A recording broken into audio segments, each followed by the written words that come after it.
എനിക്ക് നിങ്ങളെ ഇഷ്ടമാണ്. ഇത് കേട്ട് പരിഭ്രമിച്ചു നിന്ന വിമലയോട് അയാൾ വീണ്ടും തുടർന്നു. പരിഭ്രമിക്കാൻ ഒന്നുമില്ല. വഴിയിൽ തടഞ്ഞു നിർത്തില്ല, പ്രേമലേഖനം എഴുതില്ല, ഒന്നും ചെയ്യില്ല. വെറുതെ ഒരു ബന്ധവും സങ്കല്പിക്കാതെ എനിക്ക് നിങ്ങളെ ഇഷ്ടമാണ്. ഒരു മറുപടി പോലും പ്രതീക്ഷിക്കാതെ പ്രണയം തുറന്നു പറഞ്ഞൊരു നോവൽ. കാത്തിരിപ്പിന്റെ കഥ പറഞ്ഞ നോവൽ. 50 പതിപ്പുകൾ പിന്നിട്ട MTയുടെ മഞ്ഞ്. ഇതിലെ ഓരോ കഥാപാത്രങ്ങൾക്കും കാത്തിരിപ്പിന്റെ കഥ പറയാനുണ്ട്. വരില്ലെന്ന് ഉറപ്പുള്ളവിടെയാണ് കാത്തിരിപ്പുകൾ അവസാനിക്കുന്നത്. എങ്കിൽ ഇവിടെ വരുമെന്ന പ്രതീക്ഷയാണ് ഓരോരുത്തർക്കും ജീവിക്കാനുള്ള ഊർജം നൽകിയതും അവരെ മുന്നോട്ട് നയിച്ചതും.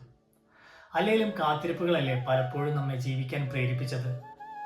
കാത്തിരിപ്പിന്റെ ഓരോ വർഷങ്ങൾ കൊഴിഞ്ഞു വീഴുമ്പോഴും വിമല വീണ്ടും പറയുന്നു, വരും, വരാതിരിക്കില്ല. തന്റെ കാമുകന് വേണ്ടിയുള്ള കാത്തിരിപ്പിന്റെ 9 വർഷങ്ങൾ കഴിഞ്ഞു പോയത് വിമല ഓർക്കുന്നതേയില്ല. ഇന്നുവരെ കാണാത്ത തന്റെ അച്ഛന് വേണ്ടിയുള്ള കാത്തിരിപ്പിലാണ് ഇതിലെ മറ്റൊരു കഥാപാത്രം, ബുദ്ധു. തന്റെ കൺമുന്നിലൂടെ കടന്നുപോയ വിനോദസഞ്ചാരികളിൽ ബുദ്ധുവിന്റെ കണ്ണുകൾ തിരിഞ്ഞത് തന്റെ അച്ഛന് മാത്രമായിരുന്നു. സ്നേഹമെന്ന വികാരത്തിന്റെ മഞ്ഞിൻ കണങ്ങൾ അവരുടെ മനസ്സിനെ ഇനിയും തണുപ്പിക്കട്ടെ.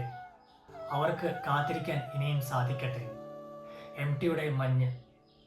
പറ്റുമെങ്കിൽ എല്ലാവരും ഈ നോവൽ ഒന്ന് വായിച്ചു നോക്കണം. ഒരിക്കലും നിങ്ങൾ നിരാശപ്പെടില്ല. എല്ലാവരും വായിച്ചിരിക്കേണ്ട ഒരു നോവൽ തന്നെയാണിത്.